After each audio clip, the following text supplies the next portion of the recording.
नमस्कार, उत्तराखंड समाचार में आपका स्वागत है। मैं प्रियम शंकर झा। सबसे पहले मुख्य समाचार।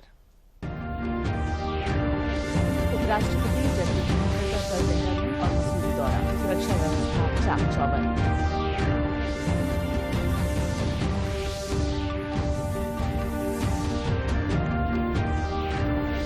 भाजपा राष्ट्रीय अध्यक्ष जेपी नड्डा ने आज पिथौरागढ़ और विकासनगर में की जनसभाएं, वहीं कांग्रेस ने साधा निशाना।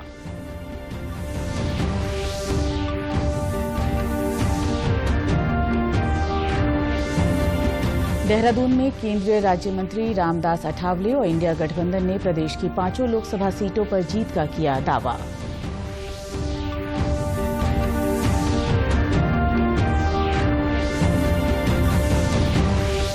और प्रदेश में निर्वाचन आयोग ने booth level health management plan किया तैयार, आपातकालीन स्थिति को लेकर भी कार्य योजना। अब समाचार विस्तार से। उपराष्ट्रपति जगदीप धनखड़ कल देहरादून और मसूरी के दौरे पर आएंगे। सूत्रों के अनुसार अपने 1 दिवसीय दौरे पर उपराष्ट्रपति मसूरी स्थित लाल बहादुर शास्त्री राष्ट्रीय प्रशासन अकादमी में IAS 2023 बैच के पहले चरण के समापन समारोह में मुख्य अतिथि होंगे। इस दौरान वे अकादमी के संकाय सदस्यों के साथ बातचीत भी करेंगे। उपराष्ट्रपति के दौरे को लेकर पुलिस प्रशासन अलर्ट मोड पर है। जौलीग्रांट एयरपोर्ट से लेकर उपराष्ट्रपति के रूट पर बड़ी संख्या में पुलिस बल की तैनाती के निर्देश जारी किए जा चुके हैं। एसपी सिटी प्रमोद कुमार के अनुसार सुरक्षा व्यवस्था के पुख्ता इंतजाम किए गए हैं। यातायात के लिए भी रोड मैप तैयार किया गया है। फिर चाहे वो रूट की व्यवस्था हो और उसके अलावा जो वेन्यू है उसकी व्यवस्था हो, हर जगह जो है पर्याप्त मात्रा में जो है पुलिस फोर्स लगाया गया है और पर्याप्त मात्रा में जो है एसपी रैंक से लेके और नीचे तक के अधिकारी और कर्मचारीगणों को ड्यूटी पर लगाया गया है। और हम ये सुनिश्चित करेंगे कि उनका जो मूवमेंट होगा वीवीआईपी के साथ वो बिल्कुल निर्बाध हो। लोकसभा चुनाव को लेकर प्रचार और प्रसार तेज हो गया है। एक तरफ जहां लोगों को मतदान के लिए जागरूक किया जा रहा है, तो वहीं राजनीतिक दल अपनी उपलब्धियों और भविष्य की लुभावनी योजनाओं को लेकर जनता के बीच पहुंच रहे हैं। इसी कड़ी में भारतीय जनता पार्टी के राष्ट्रीय अध्यक्ष जेपी नड्डा ने आज पिथौरागढ़ और देहरादून के विकासनगर में पार्टी प्रत्याशियों के समर्थन में जनसभाएं की। पिथौरागढ़ में हुई जनसभा में भाजपा राष्ट्रीय अध्यक्ष ने कहा कि अपने कार्यकाल में जहां कांग्रेस की सरकार ने घोटाले किए, तो वहीं प्रधानमंत्री नरेंद्र मोदी के नेतृत्व में देश ने विकास किया। उन्होंने लोगों से एक बार फिर भाजपा को वोट देकर विजयी बनाने की अपील की। जल में, नभ में, आकाश में और धरती पर तीनों लोक में इन्होंने घोटाला किया। और दूसरी ओर प्रधानमंत्री मोदी जी के नेतृत्व में आप लोगों का आशीर्वाद मिला। 2014 में 5/5 आपने जिता के भेजा। 2019 में आपने 5/5 जिता करके भेजा। और आप दोबारा आप अजय टम्टा जी को जिता के भेजेंगे और तीसरी बार आप भेजेंगे 5 के 5 विधायक सांसद आप भेजेंगे और मोदी जी के नेतृत्व में 2028 में भारत तीसरी आर्थिक शक्ति बन जाएगा। ये भी हमको ध्यान में रखना चाहिए।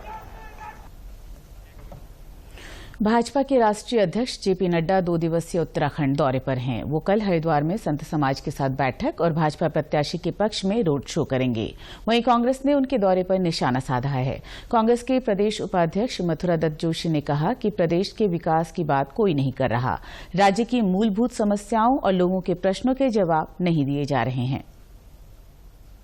वो भी धर्म के नाम पर, जाति के नाम पर, संप्रदाय के नाम पर वोट मांग जाएंगे। वो ये तो कहेंगे नहीं कि हम उत्तराखंड को रोजगार देंगे। ये तो कहेंगे नहीं हम उत्तराखंड में अंकिता भंडारी का PIP कौन है बताने वाले तो है नहीं। वो भी यही करके जाएंगे। नड्डा जी भी उत्तराखंड की मूलभूत समस्याओं से लेना देना है नहीं। भाषण देंगे, जनता को गुमराह करेंगे, दिग्विजय करके चल देंगे। कांग्रेस के टिहरी लोकसभा क्षेत्र के प्रत्याशी जोत सिंह गुंसोला ने आज घनसाली विधानसभा क्षेत्र के बूढ़ा केदार, चमियाला और घनसाली बाजार में जनसंपर्क किया और इसके साथ उन्होंने घनसाली में एक जनसभा को भी संबोधित किया। उन्होंने कहा कि कांग्रेस ने आजादी से लेकर आज तक देश के विकास में अपना बड़ा योगदान दिया है। उन्होंने भाजपा की सरकार और सांसदों पर निशाना साधते हुए कहा कि उनके कार्यकाल में कोई विकास कार्य नहीं हुए हैं। यहां तक कि घनसाली में एक पॉलिटेक्निक कॉलेज तक नहीं खोला गया है।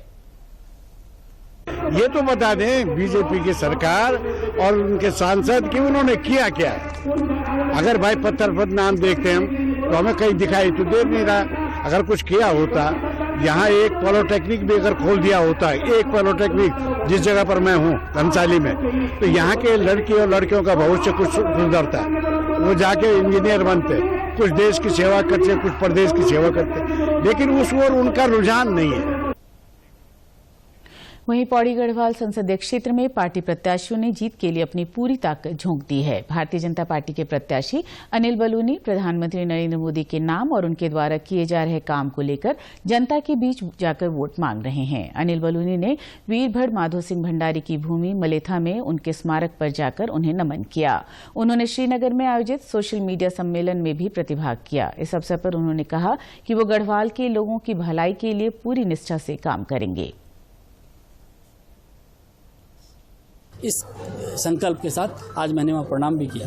मैं अपना जो गढ़वाल की जनता के लिए जो विकास की बात है, उनके लिए रोजी रोटी की बात है, उनके लिए जो पलायन की बात है और विकसित गढ़वाल की बात है, इसी में लगा रहूँगा। ये लोग मुझे दिग्भ्रमित करना चाहेंगे, मैं बिल्कुल नहीं होने वाला हूँ। केवल यहाँ के जो उत्तराखंड के गढ़वाल के लोग हैं, ये हमारे देवी देव हैं, इनके भले के लिए सोचूंगा। ये मुझे किसी सवाल में उलझाएंगे, मैं बिल्कुल नहीं उलझूंगा। गढ़वाल का भला और इसी के लिए सोचूंगा। धन्यवाद। वहीं कांग्रेस के प्रत्याशी गणेश गोदियाल ने भाजपा प्रत्याशी पर निशाना साधते हुए कहा कि उनके पास जनता और क्षेत्र के विकास के लिए कोई योजना और विजन नहीं है। भारतीय जनता पार्टी ने जिनको टिकट दिया है उनके विचार ही कुछ सामने नहीं आ रहे हैं, कुछ बोल ही नहीं पा रहे हैं। जनता का उत्साह मेरे साथ जो आपको दिख रहा है वो आपके सामने है। वो इस उम्मीद में है कि उनके केंद्रीय नेता आकर उनकी नैया पार लगाएंगे, लेकिन गढ़वाल की जनता बहुत समय से इस बात को महसूस कर रही है कि उनका सांसद वो होना चाहिए जो अपने पैर पर स्वयं खड़ा हो सके। बैसाखियों के सहारे खड़े होकर दूसरे नेताओं के भरोसे अपनी नैया पार लगाने वाले की मंशा रखने वाले, मैं समझता हूं कि गढ़वाल की जनता के सांसद बनने के योग्य नहीं। बहुजन समाज पार्टी के प्रत्याशी धीर सिंह बिस्ट ने कहा कि जनता भाजपा और कांग्रेस से त्रस्त है। उन्होंने कहा कि जनता अब बदलाव चाहती है। हमारे बेरोजगारी के मुद्दे हैं, लाइन का मुद्दा है। मैं पूर्व भी कह चुका हूं कि बेरोजगारी, युवा, हमारे जितने युवा बेरोजगार हैं उनके लिए सरकार की कोई ऐसी नीति नहीं है। कहीं भी किसी भी विभाग में जब कोई सेवानिवृत्त होता है तो वो पद उसी के साथ लुप्त हो जाता है, उस पर दोबारा नियुक्ति नहीं होती है। रिपब्लिकन पार्टी ऑफ इंडिया के राष्ट्रीय अध्यक्ष और केंद्रीय सामाजिक न्याय एवं अधिकारिता राज्य मंत्री रामदास अठावले ने दावा किया कि उत्तराखंड की 5 लोकसभा सीटों पर एनडीए जीत हासिल करेगी। देहरादून में मीडिया से रूबरू होते हुए केंद्रीय राज्य मंत्री अठावले ने कहा कि विपक्ष की इंडिया गठबंधन के आरोपों और बातों में कोई दम नहीं है। तो अपोजिशन है, अपोजिशन तो मतलब अपनी बातें रख रहा है, लेकिन उस बातों में दम नहीं है। अपोजिशन के बातों में कुछ नहीं है दम, और नरेंद्र मोदी जी नहीं है कुछ कम। इसलिए मतलब हम भी उतनी ताकत से उसका जवाब दे रहे हैं। संयुक्त विपक्ष के इंडिया गठबंधन ने लोकसभा चुनाव को पूरी मजबूती और एकता के साथ लड़ने का संकल्प दोहराया है। देहरादून में प्रदेश कांग्रेस अध्यक्ष करण माहरा और इंडिया गठबंधन के तमाम नेताओं ने प्रेस वार्ता की। इस दौरान इंडिया गठबंधन के सदस्यों ने दावा किया कि प्रदेश की सभी 5 सीटों पर मतदाता ऐतिहासिक निर्णय देकर इंडिया गठबंधन को विजयी बनाएंगे। आम आदमी पार्टी के जो डिसिप्लिन टीम है उसने एक अच्छा परसेंटेज पिछले 2022 के चुनाव में लेने का काम किया। वो हमारे संग एड ऑन होगा और एक नैरेटिव सेट होता है जब कोई दल हमारे साथ ताकत के संग जुड़ता है, उसका भी लाभ होगा और निश्चित ही इसका फायदा आने वाले 2024 के चुनाव में जो 19 तारीख को वोटिंग है उत्तराखंड में उसका खासा असर पड़ेगा। हमारे इस इंडिया गठबंधन में यहाँ पर उत्तराखंड में Congress, Samajwadi party, CPI, CPIML, CPM और आप पार्टी हैं। अभी कल ही कोऑर्डिनेशन कमेटी की बैठक हुई थी जिसमें ये निर्णय लिया गया कि बूथ स्तर तक इन सभी घटक दलों के कार्यकर्ताओं का समन्वय करके हम पोलिंग के 2 दिन पहले सबकी बैठक करेंगे पोलिंग स्तर पर। देखिए, लोकतंत्र को बचाने के लिए जिस तरीके से इंडिया गठबंधन की बातें हुई, ऊपर के लेवल पे चीज हुई है, इसलिए हमारा जरूरी है। कांग्रेस के कुछ साथी भी हमारे बैठे थे, कुछ इससे बैठे थे, अपने और दलों से भी बैठे थे, एक इंडिया गठबंधन बना।